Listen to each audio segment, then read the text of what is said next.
Haben, je vous fais chevalière des arts et des lettres. Congratulations, Haben.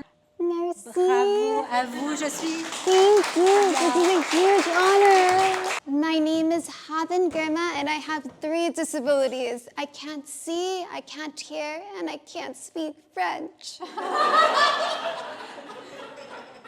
The fact that France is giving me this honor shows how deeply Braille is treasured there. Braille was invented in France, and Louis Braille, when he was a teenager, developed this tactile reading system. It became global. Now we have Braille in Tigrinya, Korean, and almost every language has Braille. In the United States, support for Braille is decreasing. Critics say it's over 200 years old. It's ancient technology. Dump it. They don't say that about 200-year-old French wine. You're right. 200 years is young for a writing system. Ink has been around for thousands of years. Sighted people still write with ink.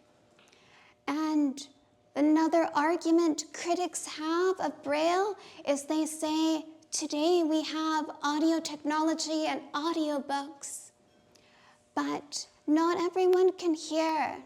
And second, we're not just consumers, we're also creators. I think a lot of people in the publishing world still don't know about Braille, and we have to educate them. When I was working on my book, we sent the manuscript to the publisher's audiobook department. And they sent me an excited email saying, we will find you a voice actor to play your voice. And I thought, what about my voice?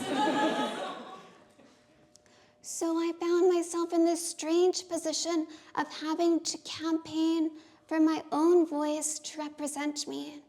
And I told them, I can read, I can speak, I even know the woman in the book. They agreed to let me try, and I read the manuscript in Braille out loud. They liked it. And they decided afterwards that blind people can create audiobooks. Braille is not just for reading, it's also for authorship. Whether you're creating books or code and doing computer programming, Braille is powerful even today. The problem is that sighted people underestimate blind people.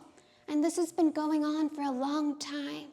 During World War II, when Germany invaded France, there was a brave blind student who asked himself, what can I do to end the violence? And he was worried because people on the street just saw him as a blind guy. But he realized that was his asset. He could turn the underestimation of his abilities into his power. It became a kind of invisibility cloak, and he was able to organize one of the largest youth resistance groups in France during World War II. It was very powerful, and Jacques Lucera is celebrated as a resistance hero in France.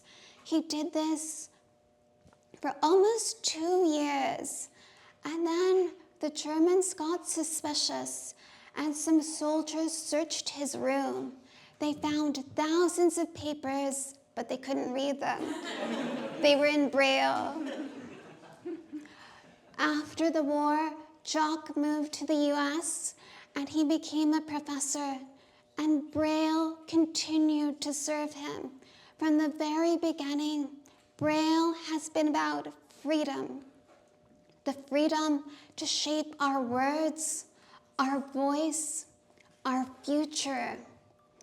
Today's AI technology is undervaluing disabled wisdom.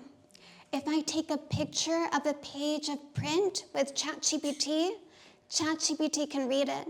If I take a picture of a page of Braille, ChatGPT will fail. That's outrageous.